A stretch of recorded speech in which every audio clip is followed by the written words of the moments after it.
Hello दोस्तों, अगर आप मेरे चैनल पे नए हैं और पहली बार आए हैं तो जल्दी से सब्सक्राइब कर लो, क्योंकि यहाँ आपको हर रोज़ नई नई प्यारी प्यारी कहानियाँ मिलने वाली है। यह कहानी है बारिश में एक कमरे का ससुराल की कहानी। एक कहानी है रमा की, जो अपने ससुराल में रहती थी। रमा का ससुराल एक छोटे से गांव में था, जहां उसका परिवार एक ही कमरे के छोटे से घर में रहता था। उस घर में रमा, उसका पति, सास, ससुर और ननद सभी साथ रहते थे। घर बहुत पुराना था। लकड़ी की दीवारें और टीन की छत थी, जिसमें जगह जगह पानी टपकता था। उस दिन सुबह से ही बादल घिरी आई थी। रमा जल्दी उठकर रसोई में लग गई थी। उसने सोचा था कि जल्दी से खाना बना लेती हूँ, ताकि बारिश होने लगे तो परेशानी ना हो। लेकिन किस्मत को कुछ और ही मंजूर था। दोपहर होते होते तेज बारिश शुरू हो गई। आसमान गरजने, बादल और मूसलाधार बारिश ने सबको डरा दिया। थोड़ी देर में छत टपकने लगी। एक कोने से पानी गिरा, फिर दूसरे कोने में से भी। रमा घबराई नहीं।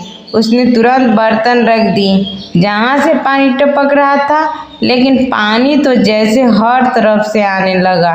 रसोई में चूल्हे के ऊपर भी पानी गिरने लगा। रमा ने जल्दी से छाता खोला और एक हाथ में छाता पकड़े, दूसरे हाथ में खाना बनाती रही। उसका चेहरा परेशान था, लेकिन उसमें एक मजबूती भी थी। उसे पता था कि अगर वह हिम्मत हार गई तो सबका खाना कैसे बनेगा। इधर उसकी ननद ने सिर पर प्लास्टिक की थैली बांध ली और रोटी की थाली लेकर दरवाजे पर खड़ी हो गई, ताकि कम से कम रोटियां भीग न पाए। बाहर बारिश इतनी तेज थी कि दरवाजे से ही पानी कमरे में घुस आया था। कमरे में फर्श पर पानी भर गया था और छोटे छोटे तालाब से बन गए थे। कमरे के बीच में एक बड़ा सा बिस्तर बिछा था। उस पर रमा की सास, ससुर, पति और ननद सभी लेटे हुए थे। बारिश की वजह से सबका मूड खराब था, लेकिन थकान भी इतनी थी कि सब सो ही गए। उनके सिर के ऊपर प्लास्टिक की एक चादर तनी हुई थी, जिसमें बारिश का पानी इकट्ठा हो जाता और धीरे धीरे रिक्स नीचे गिरता। कभी कभी जब पानी ज्यादा हो जाता तो चादर नीचे झुककर टपक पड़ती। रमा बार बार अपनी साड़ी का पल्लू निचोड़ती, क्योंकि वो भीग चुका था, लेकिन वो मुस्कुरा रही थी। उसे पता था कि ये बारिश भी रुक जाएगी, ये मुश्किलें एक दिन खत्म हो जाएगी। खाना तैयार हुआ तो उसने धीरे धीरे सबको उठाया। सबने मिलकर वो गरम गरम खाना खाया। बारिश की ठंड में वह गरम सब्जी और रोटियां जैसे किसी त्योहार से कम न थी।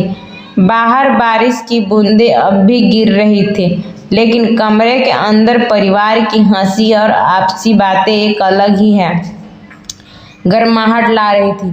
रमा की सास ने रमा का हाथ पकड़कर कहा, बहू, तू न होती तो पता नहीं इस घर का क्या होता।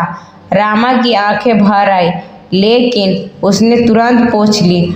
उस रात सबने मिलकर एक ही बिस्तर पर फिर से लेटकर पुराने दिनों की बातें की। बच्चों की शरारतें, सास ससुर की किस्से, गांव के मेले की यादें, और इस तरह वह एक छोटी सी बिंगी से लेकर बेहद प्यार भरी रात बीत गई। बारिश तो अगले दिन भी होती रही, लेकिन उस एक कमरे